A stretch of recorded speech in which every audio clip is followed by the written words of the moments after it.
नमो भगवते वासुदेवाय। नारद जी ने कहा, हाँ महाराज, एक कम है। कहाँ है? महाराज, बाणासुर ने उनको कैद कर रखा है, उनकी मुक्ति करवाइए। भगवान ने 56 कोटि यादव लेकर बाणासुर की नगरी पर चढ़ाई की और कहा, हमें हमारा बालक वापस लौटा दीजिए। बाणासुर के पास 1000 हाथी, इतनी शक्ति, इतना बल और प्रहलाद के वंश में जन्म होने के कारण वो जानता है कि मुझे मृत्यु दंड तो मिल नहीं सकता। भगवान के साथ द्वंद्व युद्ध हुआ। पराजित जब होने लगा तो उसने शिवजी को याद किया, महाराज मैं आपका भक्त हूँ, मेरी सहायता करने आइए। भगवान भोलेनाथ प्रकट हुए, कार्तिकेय स्वामी सेनापति बने और ये गणपति सारी रिद्धि सिद्धि को लेकर भगवान के साथ युद्ध करने आए। भयंकर युद्ध हो रहा था और नारद जी इस युद्ध को आकाश में से देखकर आनंदित हो रहे थे। भगवान कृष्ण ने जब मोहास्त्र फेंका तो सभी जीवों को निद्रा में लीन कर दिया। बाणासुर को ये शक्ति नहीं लगी तो प्रभु ने सुदर्शन चक्र फेंका और उनके हाथ काटे। केवल 4 हाथ रहने दिए, मानो उसको चतुर्भुज का स्वरूप दिया। प्रभु ने कहा, अरे बाणासुर, मेरे पुत्र और तेरी कन्या को वापस लौटा दे और उनका विवाह करवा दे। कुशा और अनिरुद्ध का लग्न हुआ और प्रभु उनको लेकर घर आए। एक बार यादवों के बालक द्वारिका के समीप खेल रहे थे। दोपहर का समय था। उनको प्यास लगी तो एक कुएं के पास गए। जल लेने लगे तो एक बड़ा सा गिरगिट बाहर निकल आया। गिरगिट का स्वरूप देखकर सब बालक भयातुर हो गए। प्रभु से जाकर कहा कि महाराज, कोई भयंकर स्वरूप बाहर आया है, आप जरा देखिए तो सही। भगवान श्री कृष्ण गिरगिट का स्वरूप देखने आए तो उसने प्रभु के चरण स्पर्श किए। उसमें से नृग राजा प्रकट हुआ। राजा ने हाथ जोड़कर भगवान की स्तुति की और कहा कि महाराज, आपने मुझे मुक्त करवा दिया है, धन्य हो, धन्य हो। प्रभु ने कहा, अरे राजन, तुम्हारी ऐसी गति क्यों हुई? प्रभु, आप तो सब जानते हैं, फिर भी मैं आपको बताऊं कि न्याय करने में मुझसे थोड़ी गलती हो गई। गलती भी नहीं, मैंने विलंब कर दिया। एक गाय का दान मैंने 2 बार कर दिया। ब्राह्मण इस बात पर आपस में झगड़े और उन्हीं के शाप के कारण ये सब हुआ और मुझे गिरगिट की योनि प्राप्त हुई। पाप और पुण्य का कोई गणित नहीं होता। यदि पाप किया है तो वो भी भुगतना पड़ेगा और पुण्य किया है तो वो भी भुगतना होगा। नृग राजा की कथा के बाद शुकाचार्य महाराज ने दाऊजी महाराज की कथा बताई। एक बार दाऊजी के मन में ये विचार आया कि जिस गांव में हम बड़े हुए हैं उसके भी दर्शन करने चाहिए। यही सोचकर दाऊजी का गोकुल में आगमन हुआ। सब गोपियां मिलने आई और प्रसन्न हुई, कृष्ण के बारे में पूछा। दाऊजी महाराज, हमारा कन्हैया तो ठीक है ना, हमें याद करते हैं? दाऊजी ने कहा, हाँ हाँ, याद करता है गोपियों। हमारी द्वारिका तो बहुत बड़ी है, आपके लिए स्थान है वहाँ, आप वहाँ चली जाओ। गोपियों ने कहा, दाऊजी महाराज, आप तो जानते हो कि हम ब्रज को कैसे छोड़ सकते हैं। कन्हैया कन्हैया पुकारा करेंगे, लताओं में ब्रज को पुकारा करेंगे। दाऊजी महाराज जब आए तो उनको स्नान करने की इच्छा हुई। यमुना जी को कहा, अरे यमुने, तू मेरे पास आ, मुझे स्नान करना है। यमुना जी जब नहीं आई तो दाऊजी ने अपने हल की नोक से उन्हें खींचा और अपने पास लाए। इसका अर्थ है क्या? पूरी नदी को खींचा हल की नोक से? नहीं। दाऊजी महाराज के मन में ये विचार आया कि जिस गांव में बड़े हुए हैं वहां कोई सुविधा नहीं है, गोपियों को जल भरने के लिए इतनी दूर जाना पड़ता है, तो इस कारण से वो जल को गांव में लाए। घर घर तक ये जल पहुंचा दिया उन्होंने। ये काम दाऊजी ने किया। काशी के पुंडरीक राजा अपने आप को श्री हरि समझते थे। उन्होंने कह दिया कि द्वारिकाधीश तो मैं हूँ, ये तो नकली है। उनमें दंभ आ गया, पाखंड आ गया। भगवान ने इसके साथ युद्ध किया और उसे मारा। एक बार दाऊजी महाराज वन उपवन में अपनी पत्नियों के साथ बैठे सत्संग कर रहे थे तो वहां एक वानर आकर उपद्रव करने लगा तो दाऊजी महाराज ने उस वानर को मारा। भौतिकवादी था वो जीव। अध्यात्म मार्ग से भौतिकवाद का नाश किया। प्रभु का एक पुत्र है सांब, वो हस्तिनापुर में जाकर दुर्योधन की कन्या लक्ष्मणा का अपहरण करके भाग रहा था, तो वो भी पकड़ा गया। दुर्योधन ने इस सांब को बंदी गृह में डाल दिया। प्रभु को जब पता चला तो दाऊजी महाराज के साथ और 56 कोटि यादवों को लेकर हस्तिनापुर में आए और कहा कि हमें हमारा बालक दे दो, नहीं तो युद्ध करेंगे। दुर्योधन ने कहा, नहीं, वो मेरी कन्या का अपहरण करने आया था, मैं नहीं दूंगा उसे। प्रभु ने कहा, मान जा, हमारे साथ युद्ध करने में कोई फायदा नहीं। भीष्म दादा ने भी बहुत समझाया, पर अभिमानी जब नहीं माना तो दाऊजी महाराज ने अपने हल की नोक से पूरे हस्तिनापुर को खींचा और हस्तिनापुरवासी त्राहिमाम त्राहिमाम पुकारने लगे। तब दुर्योधन ने अपनी कन्या को दिया, सांब के साथ उसका लग्न करवाया। श्री कृष्ण एक बार अपने 56 कोटि यादवों की सभा में बैठे थे तो उनके पास एक चिट्ठी आई। जरासंध ने 20,800 राजाओं को बंदी बना रखा था। उनका संदेशा एक आदमी लेकर आया। उन राजाओं ने पत्र में लिखा था, प्रभु हमें यहाँ से मुक्त करवाइए। उसी समय नारद जी पांडवों के राजसूय यज्ञ की चिट्ठी लेकर प्रभु के पास आए। 2 पत्र एक साथ पाकर प्रभु के सामने ये समस्या आ गई कि वे किधर जाएं, जरासंध को मारकर राजाओं को मुक्त करवाएं या फिर पांडवों के राजसूय यज्ञ में जाएं। उद्धव जी का ये विचार हुआ कि पहले हम राजसूय यज्ञ में जाएं पांडवों के पास, क्योंकि राजसूय यज्ञ की एक धारणा ये है कि हर जीव को मुक्त होना चाहिए।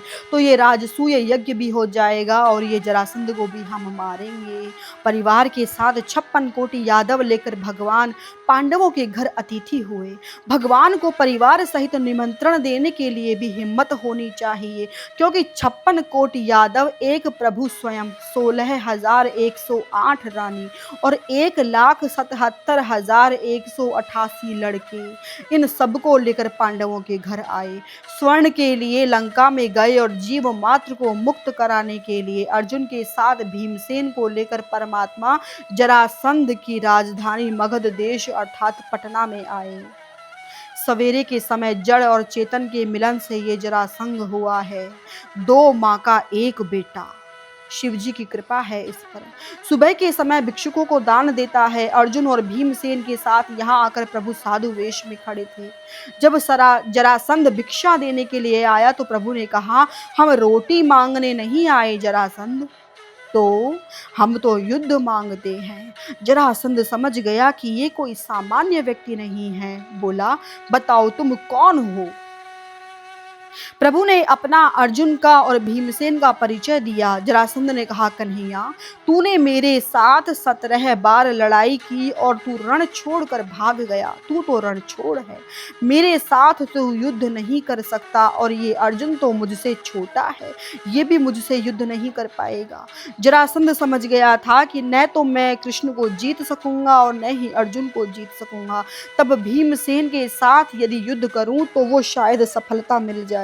भीमसेन की बारी आई और उसने जरासंध के साथ युद्ध किया। प्रभु के मार्गदर्शन से जरासंध का जो जड़ पदार्थ थे उसको नष्ट किया और 20,800 राजाओं को मुक्त करवाया प्रभु ने। मुक्त होने के पश्चात इन राजाओं ने भगवान श्री कृष्ण की स्तुति की। कृष्णाय वासुदेवाय हरये परमात्मने प्रणतः क्लेश नाशाय गोविंदाय नमो नमः। हे कृष्ण, हे वासुदेव, आपकी जय हो। हे तमाम क्लेश का नाश करने वाले, आपकी जय हो। हे परमात्मा, आपकी जय हो। आपने हमें मुक्त कर दिया, हम आपके ऋणी हुए महाराज। बल पर सबका समान अधिकार है। परमात्मा ने सब राजाओं को मुक्त करवाकर उन्हें उनकी राजधानी वापस लौटा दी। राजसूय यज्ञ का प्रसंग आया कि राजसूय यज्ञ में सबसे पहले किसकी पूजा की जाए? सहदेव जी ने खड़े होकर कहा कि द्वारिकाधीश महाराज भगवान श्री कृष्ण की ही अग्र पूजा होनी चाहिए। भीष्म दादा ने खड़े होकर इस पर अपनी सहमति प्रकट की। युधिष्ठिर महाराज सुंदर पात्र लेकर प्रभु के चरण प्रक्षालन कर रहे हैं और जब प्रभु का द्वेषी शिशुपाल गाली देने लगा, इतनी अधिक गालियां दी कि उसका विवेक चला गया। उसने 109 गालियां दी। शिशुपाल का स्वरूप परमात्मा में लीन हो गया। प्रभु ने अपना दिव्य स्वरूप धारण किया। प्रभु ने चक्र फेंका और उसका शिरच्छेद कर दिया। जय विजय का जो तृतीय जन्म था उससे मुक्त करवा दिया परमात्मा ने। सवाल ये है कि प्रभु का द्वेषी ही परमात्मामय हो गया।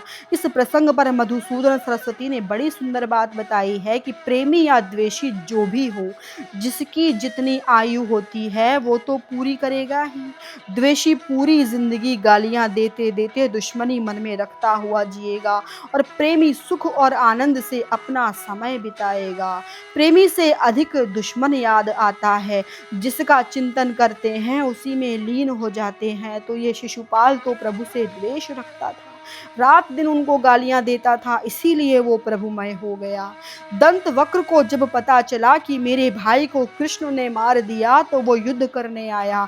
युद्ध में परमात्मा ने विजय को भी मुक्त करवा दिया। कुछ राक्षस जो शिवजी के भक्त थे, मायावी थे, सुंदर रथ लेकर आए थे, परमात्मा ने उनको भी मारा। इसके बाद तो महाभारत आया। श्री कृष्ण अपनी नगरी में थे तो वहां उनसे मिलने अर्जुन और दुर्योधन दोनों आए। वो ये कहने आए थे कि आप हमारे पक्ष में रहें। पहला मौका दुर्योधन को दिया गया। महाराज, हमें आपकी नारायणी सेना चाहिए। यदि आप बिना शस्त्र बैठे रहोगे तो क्या हमें आपकी पूजा करनी है? दुर्योधन ने नारायणी सेना मांगी और अर्जुन ने तो परमात्मा का साथ मांगा, क्योंकि वो समझते थे कि यत्र योगेश्वर कृष्ण यत्र पार्थो धनुर्धर, जहां नारायण है वहां तो विजय होने ही वाली है। जब महाभारत का युद्ध होने वाला था तो दो व्यक्तियों के मन में ये विचार आया कि हमें यहाँ हस्तिनापुर में रहना ही नहीं है, हम किसके पक्ष में लड़ें। इनमें एक थे विदुर चाचा और दूसरे थे दाऊजी महाराज। दोनों ही यात्रा करने निकल पड़े। दाऊजी महाराज यात्रा करते करते नैमिषारण्य में पहुंच गए, जहां कथा चल रही थी। 88,000 ऋषि अपनी अपनी जगह पर बैठे हैं और लोमहर्षण महाराज सूत पुराणी कथा सुना रहे थे। दाऊजी महाराज का जब आगमन हुआ तो उनका सम्मान करने के लिए सारे ऋषि खड़े हो गए, लेकिन ये तो व्यास गद्दी पर बैठे हैं, ये तो मर्यादा की गद्दी पर बैठे हैं। भले ही दाऊजी महाराज ही क्यों न आए हों, व्यास महाराज खड़े नहीं हो सकते। दाऊजी को ये अच्छा नहीं लगा कि ये वक्ता तो मेरा सम्मान नहीं कर रहा है, ये खड़ा नहीं हुआ, उनका शिरच्छेद कर दिया। ब्रह्म हत्या लगी। ये तो मर्यादा की गद्दी है, ये कोई व्यक्ति की गद्दी नहीं है, यह किसी जाति की, किसी व्यक्ति की, किसी पक्ष की गद्दी नहीं है, ये तो व्यास की गद्दी है। ये अधिकार से नहीं मिलती, ये वंश परंपरा से नहीं मिलती, ये तो जो शुक जैसा बने वही बैठ सकता है। इस पर वक्ता में लक्षण होने चाहिए, तब उनकी वाणी सिद्ध होती है। दाऊजी को तो ये अच्छा नहीं लगा कि वक्ता खड़ा क्यों नहीं हुआ, परंतु वो नहीं उठ सकता था, क्योंकि गद्दी पर बैठने वाला सबसे बड़ा होता है। नीचे उतरने के बाद बात और है। एक बार हमारे साथ भी यही हुआ कि कथा के मध्य में गुरु आ गए तो सब लोग उनका स्वागत करने के लिए खड़े हो गए, परंतु हम कथा के बीच से उठ नहीं सकते थे। वैसे तो शिष्य का फर्ज ये है कि गुरु के आने पर उनका सम्मान करने के लिए वो खड़ा हो, लेकिन गद्दी पर बैठे होने के कारण से वो उनका सम्मान नहीं कर सकता। गुरुजी मंच पर आए, गद्दी की पूजा की, पोथी की पूजा की और हमने भी आंखों से ही बात की, महाराज क्षमा करें, आज हम शिष्य के रूप में नहीं, हम नीचे नहीं आ सकते। तो उन्होंने ही दंडवत प्रणाम किया, व्यक्ति को नहीं, इस गद्दी को। ये पोथी नहीं है, साक्षात नारायण का रूप है, उन्हीं की वंदना की गुरुदेव ने। हाँ, कथा समाप्त होने के पश्चात जब हम नीचे आए तो ये हमारा फर्ज था कि हम उनको दंडवत प्रणाम करें। लोमहर्षण महाराज का शिरच्छेद कर दिया दाऊजी महाराज ने। सब ऋषियों में हाहाकार मच गया कि ये क्या कर दिया आपने, ब्रह्म हत्या लगेगी आपको। हमारा सत्संग 1000 साल तक चलता तो ये बीच में ही रुक गया, अब क्या होगा। दाऊजी महाराज को बात समझ में आई तो उन्होंने क्षमा मांगी और कहा, हम प्रायश्चित तो करेंगे, लेकिन आपका ये सत्र तो चल रहा है, वो तो चलना ही चाहिए, पूरा होना ही चाहिए। महाराज, वक्ता कौन होगा, किससे हम कथा करवाएं? दाऊजी महाराज ने कहा, इनके कोई संतान है? हाँ, संतान तो है, एक बालक है। बालक को बुलाया गया, बेटा सूत का तू पुत्र है लोमहर्षण का? हाँ, मैं उन्हीं का पुत्र हूँ। बैठ जा गद्दी पर। उग्रश्रवा को गद्दी पर बैठाया और दाऊजी महाराज ने उसके मस्तिष्क पर हाथ रखकर कहा, बेटा, जैसे तेरा पिता कथा कहने में कुशल था उसी प्रकार तू भी कुशल हो जा और ये जो कथा 1000 साल तक चलने वाली है उसे तू पूर्ण कर दे। आशीर्वाद दिया उग्रश्रवा को और प्रायश्चित करने के लिए दाऊजी महाराज ने और आगे यात्रा की। इसके पश्चात परीक्षित ने सवाल किया, महाराज, हमने सुना है कि कृष्ण का एक मित्र है, गरीब आदमी है, उन्हीं की कथा मुझे सुनाइए।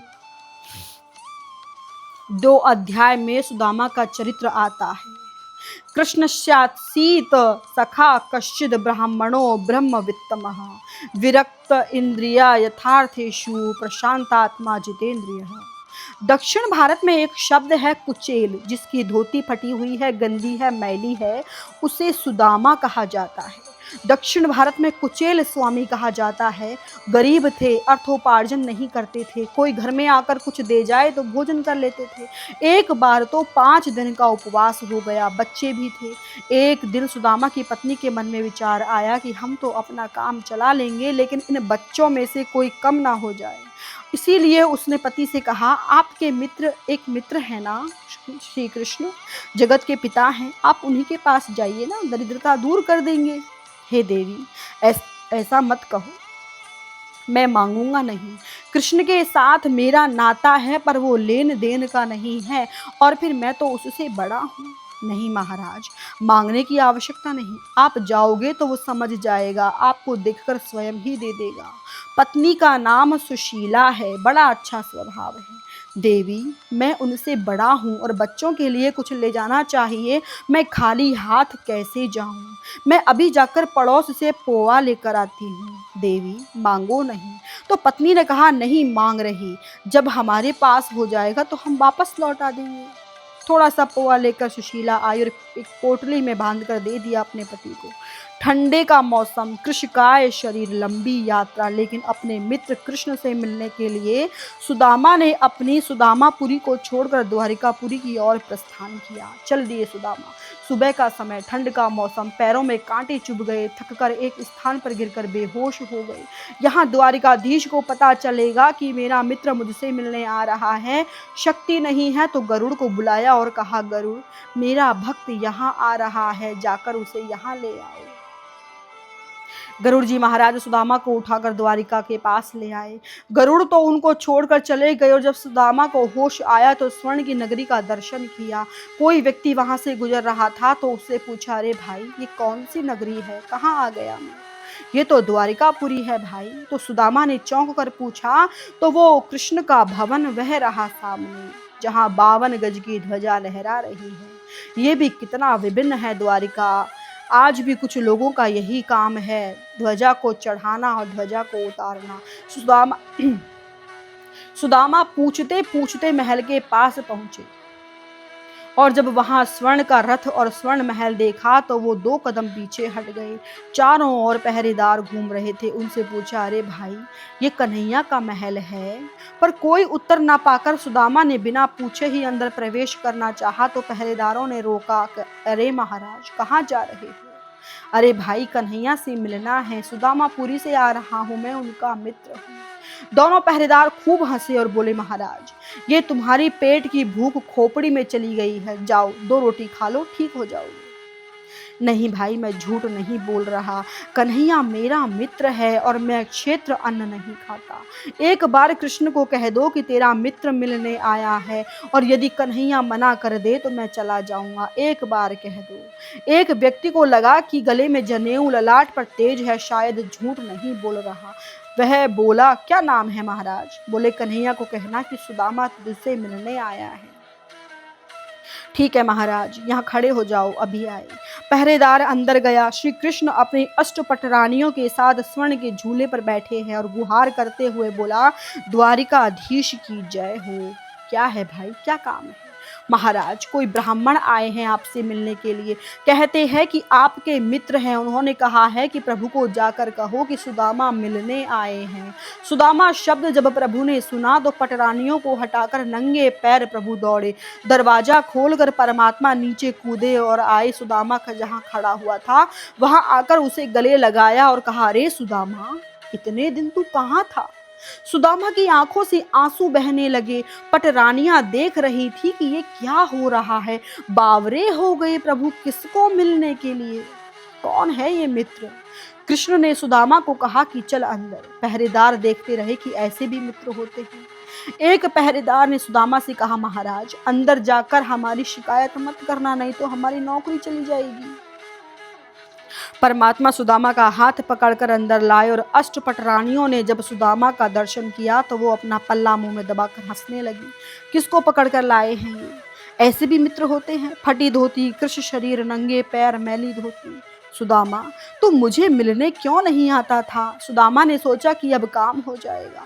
पैसे के बारे में पूछेंगे, मैं दो चार शब्द कह दूंगा तो कुछ पैसे दे देंगे और मैं यहाँ से चला जाऊंगा, लेकिन मांगूंगा नहीं। प्रभु ने भी सोचा कि मैं भी नहीं पूछूंगा और ये मांगने वाला नहीं। सुदामा, तेरा काम कैसे चल रहा है? बोला, ठीक है। सुदामा, तेरी शादी हो गई है? हाँ, हो गई। अच्छा, भाभी का नाम क्या है? सुदामा ने कहा, सुशीला। और बच्चे हैं? हाँ कान्हा, तेरी कृपा से बच्चे भी हैं। अरे कान्हा, तेरी शादी हो गई? कृष्ण बोले, हाँ हो गई। अच्छा, तो बहू कहाँ है? यही है। वहां तो अष्टपट रानी थी। सुदामा चारों ओर देखने लगे कि इनमें से बहू कौन सी है। कृष्ण ने कहा, ये आठों मेरी पत्नी है। सुदामा, अपने आप को संभाल, 8 तो ये हैं और 16,100 अपने अपने महल में हैं। ये सुनकर सुदामा को तो मूर्छा आ गई। सुदामा, मेरी भाभी ने मेरे लिए कुछ भेजा है? अब तो सुदामा को शर्म आई। एक तो ये स्वर्ण की नगरी और इतनी सुंदर वस्त्र धारण करने वाली ये सुंदर नारियां, एक तो ये पहले ही हंस रही हैं और यदि मेरे तंदुल देख लिए तो और भी हंसेंगी। तो ये अपनी झोली को छिपाने लगे, परंतु कृष्ण तो झपट पड़े उस पर और उनके हाथ से छीन लिए। पटरानियां देखती रही कि क्या लाए है सुदामा, पर जब झोली खोली तो ये तांदुल। रानियां और हंसने लगी। प्रभु ने जब तंदुल देखे तो प्रसन्न हो गए और कहने लगे, सुदामा, मेरी भाभी ने मेरे लिए भेजे हैं। प्रभु ने एक मुट्ठी चावल जब मुंह में डाले तो महात्माओं का ऐसा मत है कि अष्ट सिद्धि सारी सुदामापुरी चली गई। दूसरी मुट्ठी जब मुंह में डाली तो बैकुंठ को छोड़कर नवनिधि सुदामापुरी में चली गई और तीसरी मुट्ठी प्रभु मुंह में डालने लगे तो रुक्मिणी ने आकर हाथ पकड़ लिया कि महाराज इसे मत खाइए, नहीं तो हम 8 रानियों को द्वारिका छोड़कर सुदामापुरी में जाना पड़ेगा। अरे रानियों, क्या देख रही हो? ये पवित्र ब्राह्मण है, नमन करो, आशीर्वाद प्राप्त करो। रुक्मिणी आई और उसने नमन किया। प्रिया भव, अष्टपुत्रा भव। सत्यभामा आई, सत्या आई, सबको यही आशीर्वाद। 8 रानियों ने आशीर्वाद प्राप्त कर लिया। ये समाचार बाकी की 16,100 रानियों को मिला तो कोई ब्राह्मण देवता आए हैं और आशीर्वाद दे रहे हैं तो वहां तो लाइन ही लग गई। 10-15 मिनट तक यही सब चलता रहा। पति प्रिया भव, अष्टपुत्रा भव। 10 मिनट के बाद, 15 मिनट के बाद पति प्रिया भव, आधे घंटे तक ये सब चलता रहा तो उसके बाद केवल भव ही रह गया। 1 घंटे के बाद तो भव भी छोड़ दिया। कन्हैया, ये कब तक चलेगा? 1 घंटा तो हो गया। कृष्ण बोले, क्यों भाई, क्या तकलीफ है? तू 5-6 रानियों को आशीर्वाद देगा और बाकी को नहीं देगा तो क्या तू मेरे घर में तकरार लगवाएगा? सबको आशीर्वाद दे। देने को तो मैं दे दूंगा, पर ये कब तक चलेगा? कितनी रानी है तेरी? अच्छा, एक काम कर, सब रानियों को भेज दे और तू मुझे नमन कर ले। मैं तुझे आशीर्वाद दे दूं तो सब रानियों को मिल जाएगा। हटा दे सब रानियों को। कृष्ण ने सब रानियों को भेज दिया और अपना मुकुट सिर पर से उतार कर नीचे रख दिया। प्रभु श्याम सुंदर ने जब सुदामा के चरणों में दंडवत प्रणाम किया तो सुदामा ने उनको आशीर्वाद दिया। अरे रानियों, क्या देख रही हो? स्नान की तैयारी करो, गर्म पानी लाओ, सुदामा को हम स्नान करवाएंगे। चौकी पर बिठाया ब्राह्मण देवता को। सत्यभामा ऊपर से गर्म पानी डालने लगी और प्रभु उनको स्नान करवाने लगे। उन दिनों में तो ब्राह्मण लोगों के पास बाल नहीं, चोटी होती थी। सुदामा ये सब कुछ होते हुए देखते रहे क्योंकि वह तो झोपड़ी में रहने वाले थे। सुंदर वस्त्र परिधान करवाए, पीला पीताम्बर, गले में मोतियों की माला पहनाई। सुदामा तो खुश हो गई कि चलो पैसे की बात तो नहीं है, लेकिन इस माला को बेचकर ही मेरे 5 साल निकल जाएंगे। दोपहर के समय भोजन करवाया, स्वर्ण की थाली आई और एक के बाद एक भोजन परोसा गया। 5 दिन से सुदामा उपवास किए हुए थे। जब से वो भोजन करने बैठे तो पुत्र याद आ गए।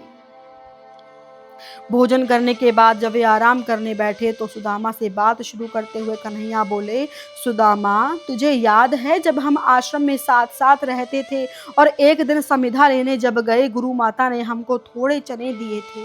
वर्षा का समय था, एक पेड़ पर तू चढ़ गया और दूसरे पर मैं चढ़ा था। सुदामा समझ गया कि अब ये बात छेड़ रहा है, अब ये ठीक नहीं। सुदामा, तेरी दाढ़ी भी तो डगडग हो रही थी ना? हाँ हाँ, हो तो रही थी। तेरी दाढ़ी तो इसलिए डगडग हो रही थी कि तू हम दोनों की चने खा रहा था ना। तब सुदामा को याद आ गया कि हाँ, मेरी गलती की वजह से मुझे दरिद्रता मिली है और तूने त्याग कर दिया, इसीलिए तेरे ऊपर गुरु की कृपा हुई। लेकिन सुदामा तो ये सोच रहा था कि उसके गले में तो वह मोतियों की माला है, सुदामापुरी में जाकर इसको बाजार में बेच दूं तो मेरे 5 साल निकल जाएंगे। भगवान ने मन ही मन विचार किया कि तेरे गले में रहने दूं तभी तो बात बनेगी, कुछ रहने नहीं दूंगा तेरे पास। सुदामा ने सोचा कि आज ही जाने की बात करूंगा, तभी ये मुझे 1 सप्ताह के बाद यहाँ से जाने देंगे। कन्हैया, मैं जाऊं? हाँ हाँ, जाओ। दोपहर का समय, गोमती नदी के किनारे विदा करने प्रभु आए अपनी पत्नियों के साथ और कहा, जाओ सुदामा। 2 कदम आगे चला तो कन्हैया ने रोका, ए सुदामा, इधर आओ। सुदामा ने सोचा कि अब पैसा देगा। बोला, क्या है? बोले, जल्दी आना, जाओ जाओ। कुछ आगे गए तो दोबारा बुलाया, ए सुदामा, इधर आओ, मेरी भाभी को दूसरी बार लेकर आना। हाँ हाँ, लाऊंगा। आगे चले तो फिर बुलाया, ए सुदामा, अब की बार बच्चों को भी लेकर आना। एक बार फिर बुलाया तो सुदामा ने कहा, ये क्या नाटक कर रहा है? जो बात है बता देना, क्यों बार बार बुला रहा है मुझे? ए सुदामा, ये पीताम्बर तूने पहना है, गले में मोती की माला, ये सब हीरा मणिक की माला है, ये सब मेरी है, ये दे दे। सत्यभामा, सुदामा की पोटली लाओ, धोती लाओ। अरे लोभी, ये तो सब ले रहा है। ले, नहीं चाहिए कुछ भी, उतार कर फेंक दिया सब कुछ, अपनी धोती पहन ली, पीताम्बर नहीं चाहिए, लोभी ठहरा। सुदामा, जल्दी आना। सुदामा मन ही मन कहने लगा, मैं नहीं आऊंगा अब दोबारा।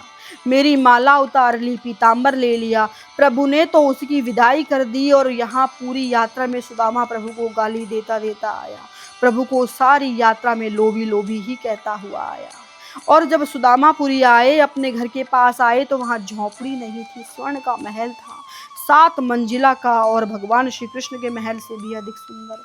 सुदामा सोचने लगा कि मेरे जाने के बाद किसी सेठ साहूकार ने यहाँ अपनी हवेली बना ली।